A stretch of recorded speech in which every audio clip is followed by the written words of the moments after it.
একজন হিন্দু মানে মুসলিম হওয়ার জন্য মঞ্চে উপস্থিত হয়েছেন।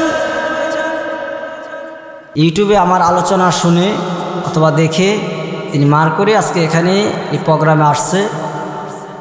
তো আজকে এখানে মুসলিম হওয়ার জন্য তিনি একান্তভাবে আমার আল্লাহকে বিশ্বাস করে আমার এই আলোচনার মাধ্যমে তিনি মুসলিম হতে চেয়েছেন। এখন আপনারা কি খুশি মনে একবার বলেন তো আলহামদুলিল্লাহ। আপনাকে কেউ কোনো চাপ সৃষ্টি করছে? আপনার কোনো যাক আলহামদুলিল্লাহ। আল্লাহ যেন তার জীবনের সকল কাজগুলি এই দুনিয়ার জীবন থেকে শুরু করে মৃত্যুর আগ পর্যন্ত সমস্ত কাজগুলি যেন আল্লাহ তাআলা কবুল করে নেয়, সকলেই বলি আমিন।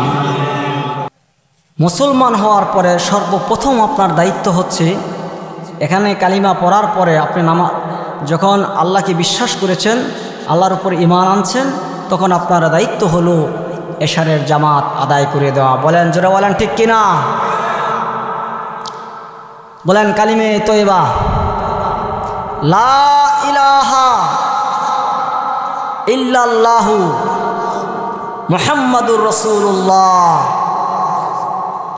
আল্লাহ ছাড়া কোনো ইলাহ নাই, মাবুদ নাই, উপাস্য নাই। হযরত মুহাম্মদ সাল্লাল্লাহু আলাইহি ওয়াসাল্লাম আল্লাহর বান্দা এবং রাসূল। কালিমে শাহাদাত আশহাদু আল্লা ইলাহা ইল্লাল্লাহু ওয়াহদাহু লা শারীকা লাহু ওয়া আশহাদু আন্না মুহাম্মাদান আবদুহু ওয়া রাসূলুহু। আমি সাক্ষ্য দিতেছি যে আল্লাহ ছাড়া কোনো ইলাহ নাই, মাবুদ নাই, উপাস্য নাই। তিনি এক, তিনি একক, তার কোনো অংশীদার নাই। আমি আরো সাক্ষ্য দিতেছি যে মুহাম্মদ সাল্লাল্লাহু আলাইহি ওয়াসাল্লাম